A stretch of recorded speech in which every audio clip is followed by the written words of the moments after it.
Friends, welcome to everyday quick new education. आज हम Bihar state subject शिक्षण कला एवं दस्ता का मॉडल प्रैक्टिस से 10 का क्विक रिवीजन करेंगे। चलिए स्टार्ट करते हैं। क्वेश्चन नंबर फर्स्ट है ओजोन परत के विनाश से प्राणी को किस रोग का भय है? त्वचा कैंसर। क्वेश्चन नंबर 2, राष्ट्रीय स्तर पर पर्यावरण के क्षेत्र में कार्यरत संस्थाओं की संख्या कितनी है? 20 से अधिक। क्वेश्चन नंबर 3, भ्रमण निम्न विधि का उदाहरण है? सी निरीक्षण विधि। क्वेश्चन नंबर 4, सामान्य से विशिष्ट की ओर किस शिक्षण विधि में अपनाई जाती है? निगमन विधि। निगमन विधि। क्वेश्चन नंबर 5, कुमारी हेलेन पार्कसर्ट ने निम्न विधि का निर्माण किया था? डाल्टन प्लान विधि। क्वेश्चन नंबर 6, हरित गृह गैसें की सूची में निम्न में से कौन सी गैस नहीं है? 1 कार्बन डाइऑक्साइड, बी क्लोरोफ्लोरोकार्बन्स, सी एसिटिलीन, डी मीथेन, सी एसिटिलीन। क्वेश्चन नंबर 7, अच्छे शिक्षण में क्या क्या विशेषताएं होनी चाहिए? ए क्रिया आधारित, बी प्रेरणादायक, सी प्रगति आधारित, डी उपयुक्त सभी। क्वेश्चन नंबर 8, शिक्षण के विभिन्न तरीके होते हैं? ए व्याख्यान करना, बी प्रश्न उत्तर करना, सी ए तथा बी दोनों, डी उपयुक्त में से कौन है? सी होगा ए तथा बी दोनों। क्वेश्चन नंबर 9, पाठ योजना का निर्माण किस लिए किया जाता है? बी पाठ को छोटा करके पढ़ाने हेतु। क्वेश्चन नंबर 10, आधुनिक समय में दूरदर्शन के प्रोग्रामों से पढ़ने हेतु पर्याप्त समय निकालने के लिए शिक्षकों को करना चाहिए? ए वे छात्रों को वांछित प्रोग्रामों की उचित जानकारी प्रदान करें, बी दूरदर्शन को छात्रों के अनुसार नियंत्रित किया जाए, सी छात्रों के लिए शिक्षा संबंधी कार्यक्रमों का अधिकाधिक प्रसारण किया जाए, डी छात्रों को दूरदर्शन देखने से हतोत्साहित किया जाए, डी होगा छात्रों को दूरदर्शन देखने से हतोत्साहित किया जाए। क्वेश्चन नंबर 11, आजकल शिक्षा में प्रचलित प्रवृत्ति यह है कि बालकों की विकास वृद्धि का मूल्यांकन उनके व्यवहार के माध्यम से किया जाए। क्वेश्चन नंबर 12, उत्तम पाठ्य योजनाएं वे होती है जिन्हें सी शिक्षक छात्रों के परस्पर सहयोग द्वारा तैयार किया जाता है। क्वेश्चन नंबर 13, किसी पाठ्य योजना की प्रभावशीलता के संदर्भ में निम्नलिखित में से कौन सा आधारभूत कारक है? ए दृश्य श्रव्य सहायक सामग्री का औचित्यपूर्ण प्रयोग, बी शिक्षकों द्वारा प्रकरणों की सारंगिता स्थापित करना, सी छात्रों का व्यवहार एवं कक्षा का वातावरण, सी अधिगम क्रियाओं में छात्रों की अहंग्रस्ता तल्लीनता, डी होगा अधिगम क्रियाओं में छात्रों की अहंग्रस्ता तल्लीनता। क्वेश्चन नंबर 14, कक्षा में मानसिक स्वास्थ्य को निम्नलिखित से अधिक प्राथमिकता प्रदान नहीं की जा सकती है? ए छात्रों को शारीरिक व्यायाम के लिए दी जाने वाली छूट, बी शिक्षक का मानसिक स्वास्थ्य, सी विद्यालय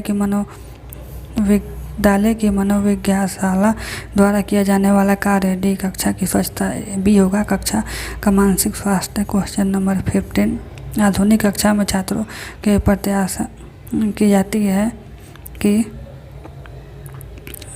ए कक्षाओं के चालू रहते हुए शोर न करें, बी शिक्षक छात्रों को बातचीत तथा हंसने के पर्याप्त अवसर प्रदान करें, सी वे अपने शिक्षकों से भयग्रस्त रहे, डी वे शिक्षक से मित्रवत व्यवहार करें, बी होगा शिक्षक छात्रों को बातचीत तथा हंसने के पर्याप्त अवसर प्रदान करें। क्वेश्चन नंबर 16, कक्षा में अनुशासन की बुनियादी कसौटी है? ए व्यवस्था क्रम का अभ्यास, बी कक्षा में होने वाले अधिगम की मात्रा, सी कक्षा में सदस्यों द्वारा उत्तम व्यवहार का प्रदर्शन, डी होगा छात्रों में स्व-निर्देशन प्रवृत्तियों का विकास। छात्रों में स्व-निर्देशन प्रवृत्तियों का विकास। 17, एक समस्यात्मक बालक के साथ व्यवहार करने की प्रभावी विधि है? डी होगा उसकी अभद्रता के कारणों का निर्धारण किया जाए। 18, प्रायः शिक्षक कक्षा को अनुशासित रख पाने में इसलिए नाकामयाब रहते हैं क्योंकि वे कठोर हृदय वाले होते हैं। बी, वे उन नियमों को स्पष्ट करने में असक्षम हैं जो छात्रों के लिए बनाए गए हैं। सी, वे अपने छात्रों के प्रति अविश्वसनीय दृष्टिकोण रखते हैं। डी, वे अपने विषय के शिक्षण में असफल हैं। सी होगा, वे अपने छात्रों के प्रति अविश्वसनीय दृष्टिकोण रखते हैं। क्वेश्चन नंबर 19, प्राथमिक कक्षाओं में छात्रों का वाचन अभ्यास रीडिंग प्रैक्टिस कराई जाती है। ए, निर्धारित पाठ्यपुस्तक की सहायता से। बी, प्रत्येक छात्र द्वारा उच्च ध्वनि में पाठ की पुनरावृत्ति करा के। सी, मातृभाषा की पुस्तकों द्वारा। डी, छात्रों को भाषा संबंधी अनुभव प्रदान करके। क्वेश्चन नंबर 20, सामाजिक विषय के शिक्षण में यह विषय वस्तु स्वयं में अंतिम लक्ष्य होती है। बी, शिक्षण विधि शिक्षण परिस्थिति से पूर्ण मुक्त होती है। सी, शिक्षण तकनीकी तथा उद्देश्यों में कोई संबंध नहीं होता है। डी, युक्तियाँ एवं विषय सामग्री दोनों में पारस्परिक संबंध होते हैं।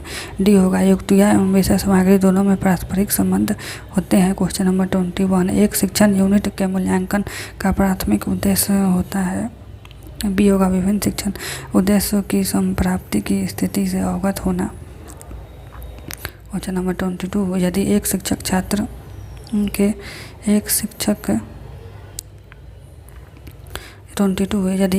छात्र की अभिवृत्तियों को जानने को उत्सुक है तो यह व्यर्थ प्रतीत होता है कि वह ए, सोशियो ड्रामा का उपयोग करे। बी, छात्र अभिलेखों को प्रयुक्त करे। सी, पेपर पेंसिल परीक्षणों को प्रशासित करे। डी, अपने छात्रों का परिचय करे।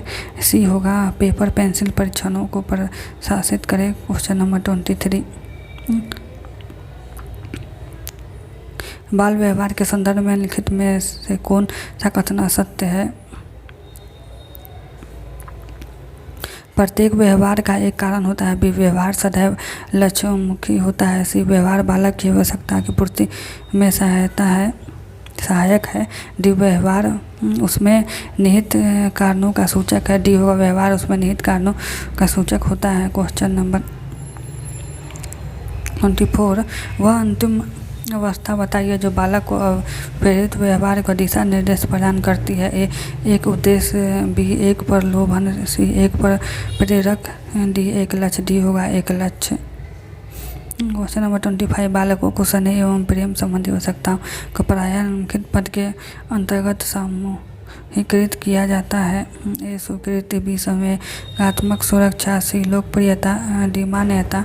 बी होगा, संवेगात्मक सुरक्षा।